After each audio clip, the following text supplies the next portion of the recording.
Ration card की e KYC कई तरीकों से बहुत महत्वपूर्ण है और राशन कार्ड ई केवाईसी की लास्ट डेट एक बार फिर से गवर्नमेंट ने बढ़ा दी है।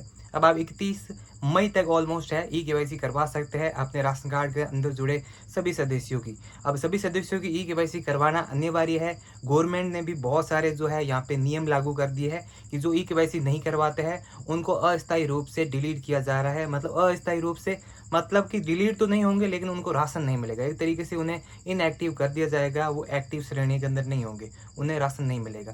साथ ही जो 0 से लेकर 5 साल के बच्चे हैं, मतलब 5 साल से छोटे बच्चे हैं, उनकी ई केवाईसी का तो उनकी ई केवाईसी का आप सभी को बता दूं कि राजस्थान गवर्नमेंट ने तो ये कर रखा है कि 10 वर्ष से जो छोटे बच्चे हैं उनकी ई केवाईसी की जरूरत नहीं है। राशन डीलर आपको मना भी नहीं कर सकता राशन के लिए।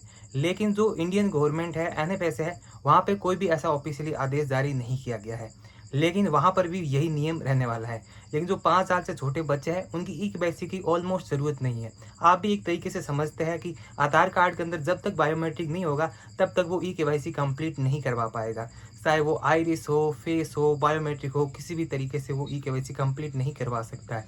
आप सभी को पता है कि राशन कार्ड के अंदर ई केवाईसी के ऑप्शन के अंदर ओटीपी का ऑप्शन बिल्कुल भी नहीं है और जिस वजह से आप ई केवाईसी ऐसे कंप्लीट नहीं कर सकते हैं। तो इसके लिए यहाँ पे बायोमेट्रिक अपडेट होना जरूरी है। जो 5 साल से छोटे बच्चे हैं उनका बायोमेट्रिक ऑलमोस्ट नहीं लगता है और बायोमेट्रिक भी 5 साल जब प्लस 5 साल का हो जाएगा बच्चा उसी समय आप जो है अपडेट करवा सकते हैं। साथ ही जो राजस्थान गवर्नमेंट ने जो नोटिफिकेशन जारी किया था या जो आदेश जारी किया हुआ है उसके अंदर ये बताया गया है कि जो 10 वर्ष से छोटे बच्चे हैं उनको ई केवाईसी की जरूरत नहीं है।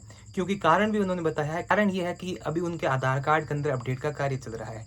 लेकिन कई बच्चों की बात कर लूँ 5 साल से बड़े हो भी जाते हैं लेकिन उनका बायोमेट्रिक काम नहीं करता है और जब तक बायोमेट्रिक काम नहीं करता है तब तक आधार कार्ड अपडेट भी नहीं होता है। पहले ब्लू आधार रहता है, मतलब जो छोटा बाल आधार रहता है, बाल आधार भी अपडेट नहीं हो पाता है। तो इसके लिए जब तक बायोमेट्रिक सही तरीके से कैप्चर नहीं हो जाते, 500 बायोमेट्रिक 510 बायोमेट्रिक होगी वो प्रॉपर तरीके से कैप्चर नहीं कर पाते हैं तो वो आधार अपडेट नहीं हो पाता। उसमें से जैसे मान लो हाफ भी हो जाते हैं तो आधार अपडेट हो जाता है। लेकिन जब तक वो हाफ भी नहीं होते तब तक आप आधार अपडेट नहीं कर सकते हैं। तो इसके लिए वो तो ज़रूरी है। लेकिन ये यहाँ पे जो 10 साल से छोटे बच्चे हैं उनको ई केवाईसी की ज़रूरत नहीं है। लेकिन जो 10 साल से बड़े बच्चे हैं, जो भी है बच्चे, कुछ भी हम कह सकते हैं, तो उनकी ई केवाईसी ज़रूरी है। यदि आप नहीं करवाई, आपने अभी तक नहीं करवाई है ई केवाईसी तो करवा लीजिए। साथ में बहुत सारे लोग कमेंट करके बताते हैं कि हमारे परिवार के अंदर एक सदस्य विदेश गया हुआ है, क्या उसकी ई केवाईसी कंप्लीट हो पाएगी, नहीं हो पाएगी। तो आप सभी को बता दूं कि आप एक तरीके से ई केवाईसी तो कर सकते हैं, लेकिन बात यह है कि आप खाद्य सुरक्षा योजना के अंदर एलिजिबल नहीं है।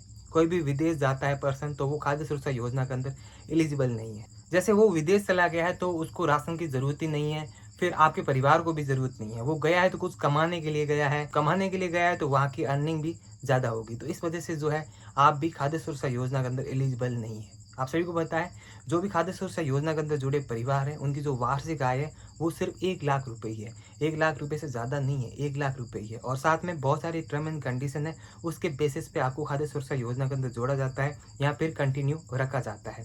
वही जो टर्म एंड कंडीशन है, जैसे मैंने आपको बहुत सारे वीडियोस के अंदर बताया भी है।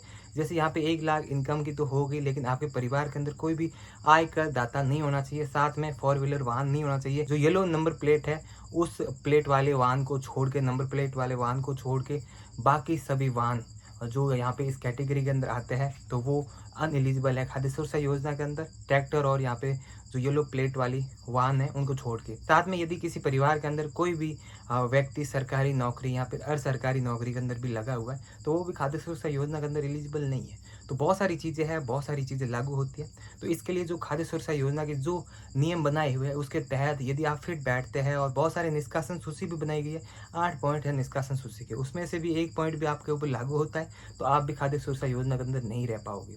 तो बहुत सारी चीज़ें देखी जाती है। साथ में आप विदेश चले जाते हो तो उसके बाद आपकी अर्निंग तो डबल ही हो जाएगी, इससे ज़्यादा ही होगी। इसीलिए आप खाद्य सुरक्षा योजना के अंदर रहने के लायक नहीं है। तो दोस्तों इस वीडियो में बस नहीं, आप ई केवाईसी अभी भी करवा सकते हैं अपने राशन डीलर के पास, या फिर इनका जो मोबाइल ऐप है मेरा ई केवाईसी ऐप, उसके थ्रू भी आप ई केवाईसी कर सकते हैं। तो दोस्तों इस वीडियो में बस नहीं, और वीडियोस के लिए आप हमारे चैनल को जरूर सब्सक्राइब कीजिए। साथ में आप हमारे व्हाट्सएप चैनल के साथ भी ज्वाइन हो सकते हैं for latest update. Thank you. जय हिंद, जय भारत।